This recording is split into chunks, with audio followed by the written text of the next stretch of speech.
OGAccountability.com. This is David with OG Accountability, sitting down today with Mike Matranga. Mike, thank you so much for being here. And if you could just take the next few minutes and kind of talk about your Rolodex and your resume and things you've been involved with. Yeah, so Mike Matranga, thank you for having me. I appreciate it. Grew up in Galveston County, Texas. Mother was a small business owner. Father worked for used to be Houston Lighting and Power. Retired after 41 years, and my bonus mother worked for University of Texas Medical Branch. Grew up there, kid, divorced family, and ended up marrying my neighbor, really. My wife and I have been together 26 years. Congratulations. We live down the street from each other. She and I, we've known each other our whole lives. Dated in 7th grade. I was her first kiss. She couldn't resist, had to come back for more a year after high school, and we've been together ever since. But no, I grew up there, and then went to Sam Houston State University, graduated with my Bachelor's of Science in Criminal Justice. Was too young to go into the federal law enforcement field, which I always dreamed of doing when I was a kid, or that or the military, because every male in my family served in the military. And went to work for Galveston County Adult Probation for a while, learned kind of the basis of or the foundational component of human behavior and why people do certain things, whether it be mental health or just bad judgment or poor judgment or some type of addiction, alcoholism or drugs, making people do things they normally wouldn't do. And then 2004, went over to the United States Secret Service, worked out of the Houston office, worked my way through different divisions there, different squads, counterfeit, Houston Area Fraud Task Force. Protective Intelligence was one of the first agents assigned to 2007, was then Senator Barack Obama on the campaign detail. Did that whole campaign through 2008. Came back to Houston for a couple of years, focused on protective intelligence cases, and then 2010 went and tried out for the Presidential Counter Assault Team under the Special Operations Division. And 2011, I finally made it. We have, as men, we've got to continue to persevere. Really, as a human race, it's failures that really define us. That's what makes us absolutely who we are. Perseverance and failures. I tell people all the time that failures are what's going to define you. And it took me a couple times to get through. We have about a 50% failure rate in the Special Operations Division. Frustrating, but I'm a very determined person. I learned that from my father, and really set no boundaries on myself. And so I went back for more punishment, and finally finished in 2011. Became a Presidential Counter Assault Team operator.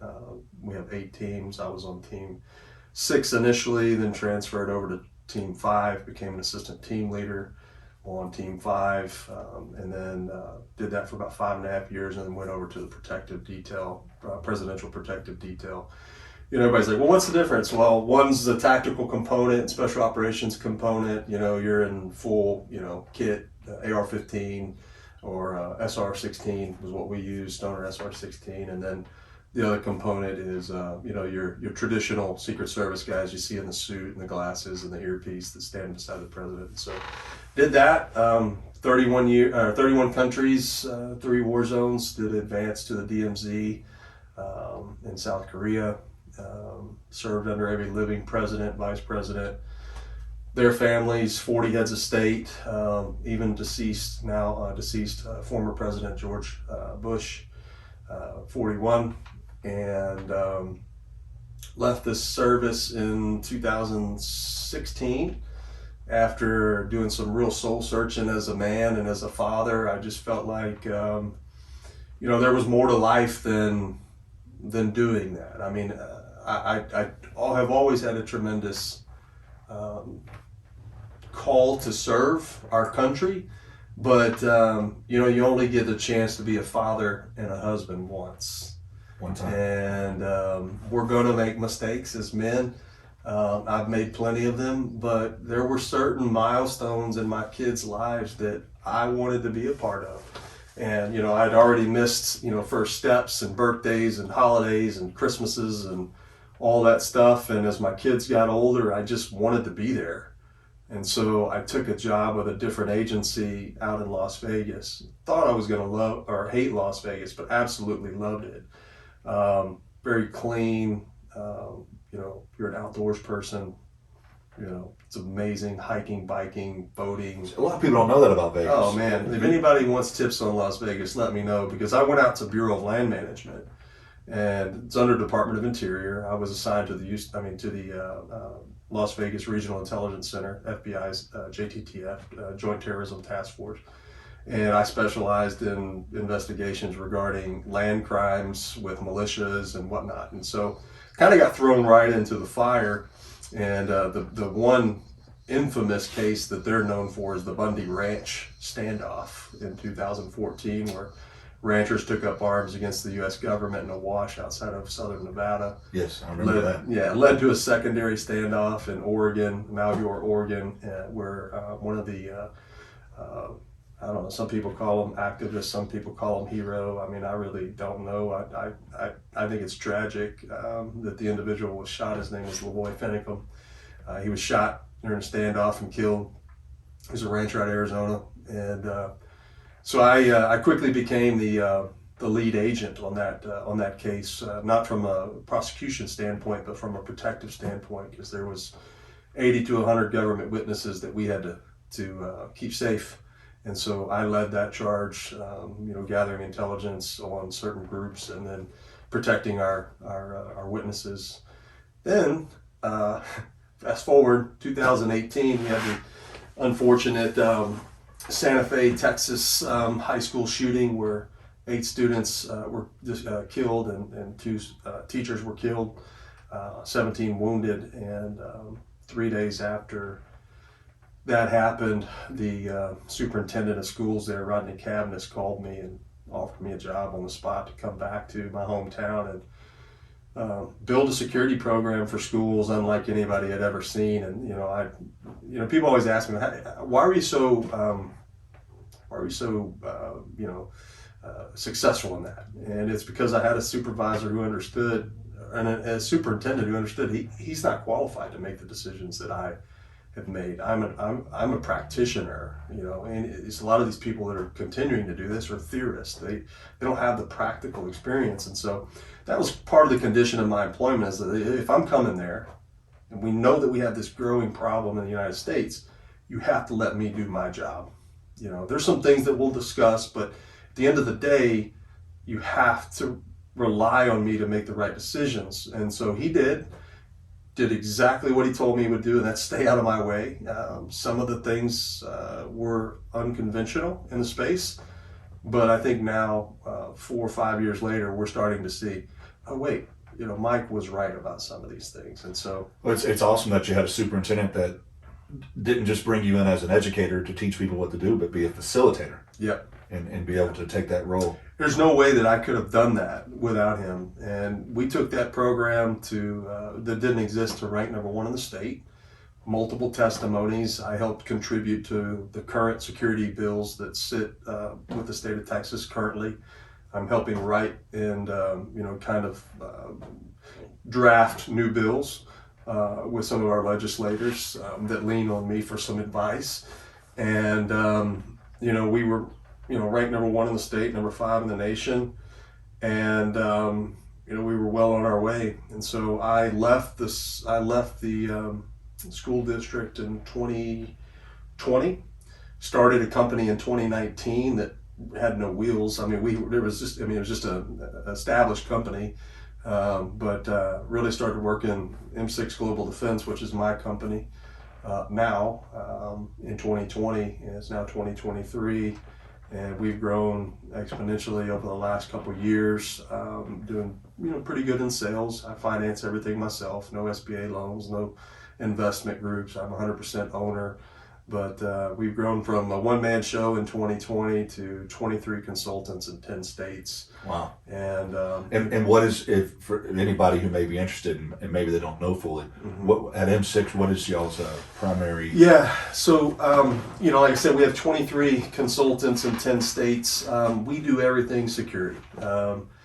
Everybody that's on our team, we have a heck of a cast, is absolute practitioners. There's not discrediting academia, but there's something to be said about on-the-job training. Having been there, experienced certain things, being flexible on your feet, making decisions based upon what's in front of you rather than what you learned in a book. There's a lot of substance there, and there's a lot of credibility in that. And so, we have on our team, we specialize primarily, my passion is kids. My passion is keeping kids safe at school. As a father, as a husband, I know that when I turn over my children to others, I want to know that they're safe, that there's a plan, that they have been trained,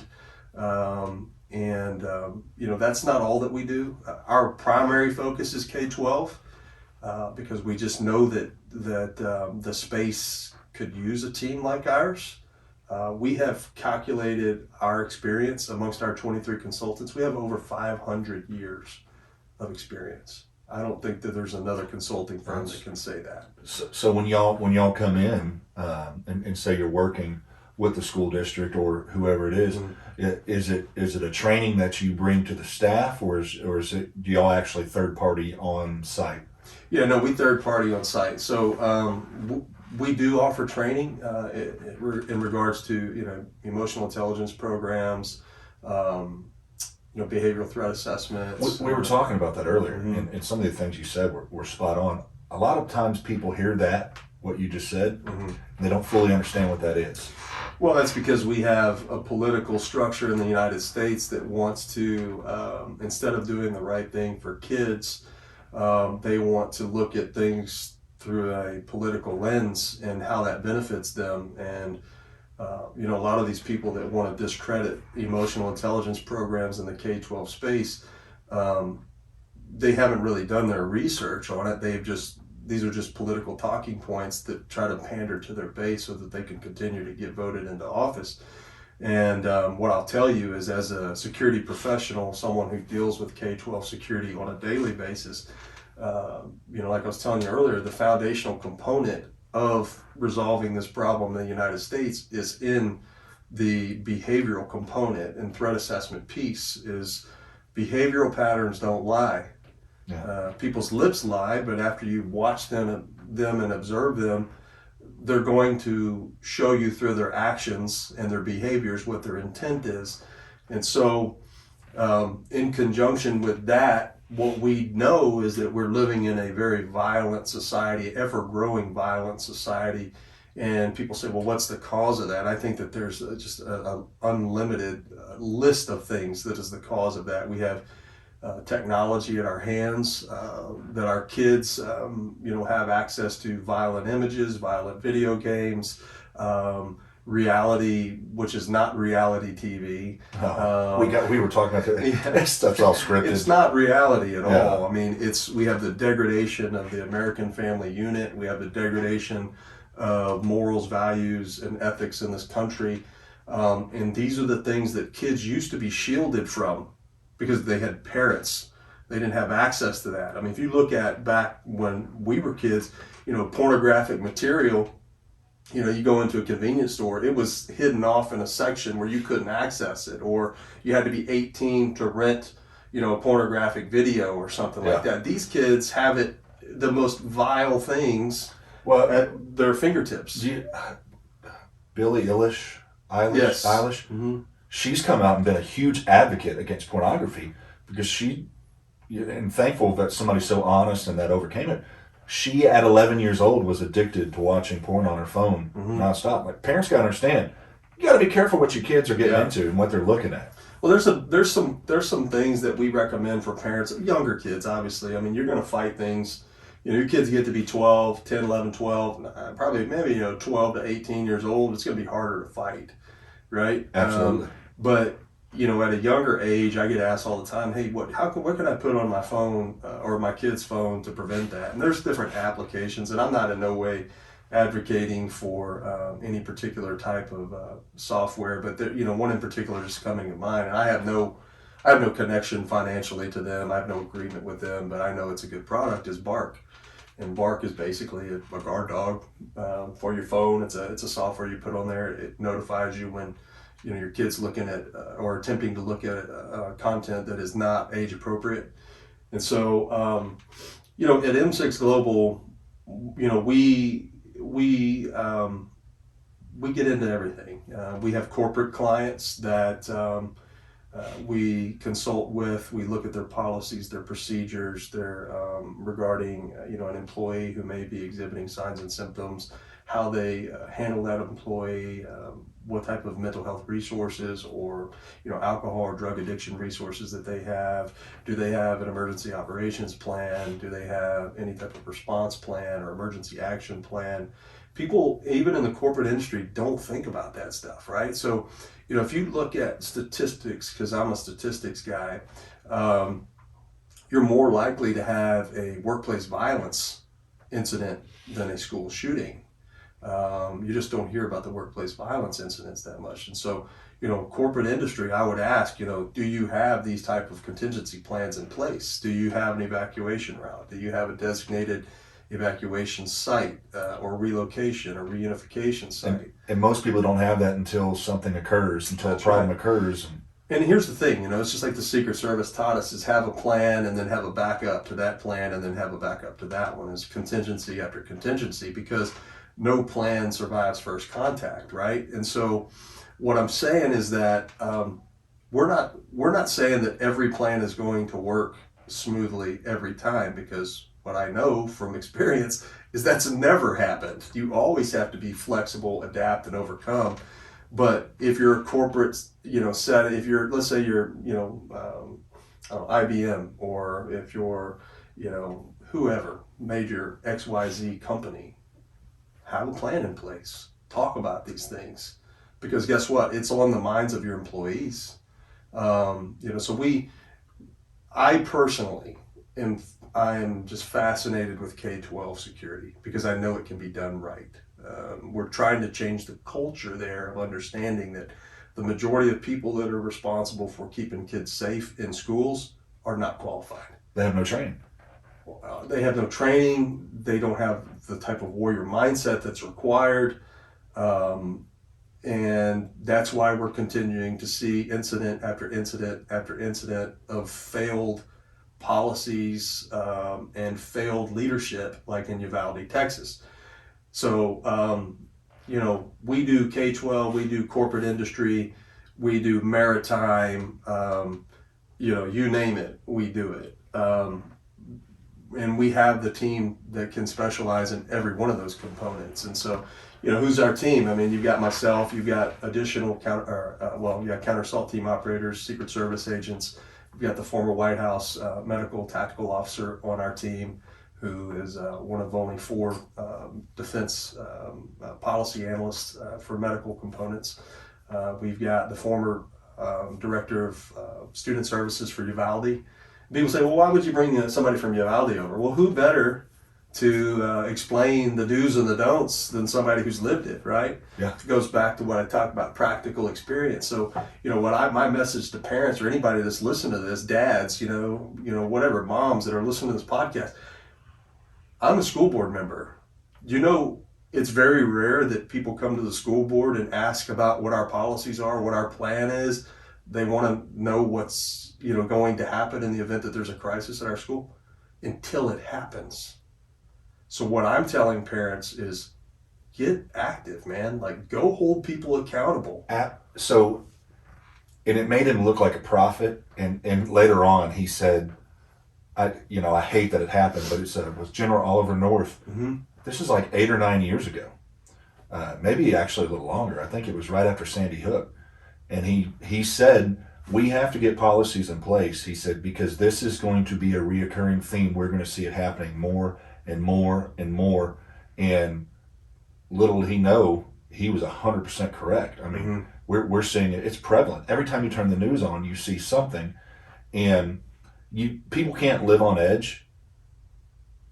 But that's why you need the right people in place and the education in place to. Yeah, I agree with you, but it's more than that. Like, whether it's a school or corporation or whatever, what I always talk about, what our team will talk to you about and tell you is that, people are getting stuck in this little area of this is the only way you do things. There's all these acronyms of all this different philosophies because they're not real. They're philosophies. They're not designed or they're not developed through real life experiences. It's somebody who thought, okay, this is probably a good idea. Let's try this. It's you've got run, hide, fight. You've got alert, which is more of a law enforcement component. You've got craze, the citizens' response to active shooter event. You've got alive. You've got all these different things, right? And what I tell people is don't get wrapped up in the bullshit acronyms, right? Start getting wrapped up in situational awareness for yourself. Being situationally aware, not living in a state of mania, but just be aware of your surroundings. Walking through the parking lot, leaving a mall, keep your head up, out of your phone, observing left or right, identifying where your vehicle is, seeing if there's anybody near it. If you're in a crowded area, is there anybody in that area that's exhibiting unusual behavior? Maybe if it's cold outside and they're wearing shorts or a t-shirt. Well, my daughter does that, but things that don't seem normal, in the setting, right? Like it's 95 degrees outside. You've got the Santa Fe shooter wearing a freaking long duster coat on. That's weird, right? Like it's not normal. It's 95 to 100 degrees. Why are you wearing a winter coat? What are you concealing? Paying attention to people's hands, people's body movements, their gesture, their facial expressions. Being situationally aware, right, is going to help you more than anything. We've gotten into this bad habit in the United States, and we're trying to teach kids, in the event of an active shooter, you lock down, locks, lights, out of sight, all this cool saying shit, right? Well, guess what? 9 times out of 10, who's the shooter?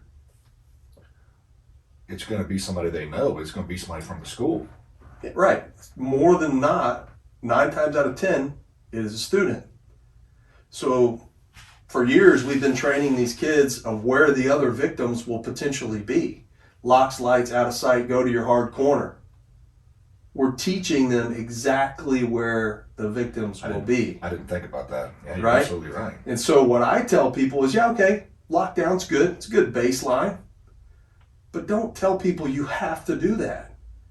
Tell people to use common sense, situational awareness, the OODA loop. Are you familiar with Boyd's OODA loop? I am not. OODA loop is observe, orient, decide, act. Observe, orient, decide, act. Staying in that constant OODA loop will help you survive. You hear the first shot. Oh, I observed it's coming from over there. I orient myself to it. Maybe I'm hiding behind a pillar because I know that provides cover or concealment. I decide, oh wait, I can run out of that door. And then I act on it. I run out of the door. And then now I'm out of the door, then I go back into that OODA loop. Observe, orient, decide, act. I can still hear shots. It seems like it's coming closer to the door. Let me, I've observed that. I've oriented myself. I've decided to run another block away. And now I'm acting, right? And then you go back into that. And so what I tell people is don't get locked into, you've got to do X, Y, and Z. These are baseline foundational components that are required by the state, that you have a plan. But I tell my kids all the time, listen, if there's a shooter in your school and it's on the other side of the campus, get the hell out of it. We'll figure out where you're at. Yeah. But that's the problem is we're trying to control this. You can't control 2,000 or 3,000 people that are running from an active shooter. No. And they're like, well, we have to get reunification. We have to get full accountability for kids. Hell, I don't give a damn if they're 10 blocks away. We'll figure out where they're at eventually.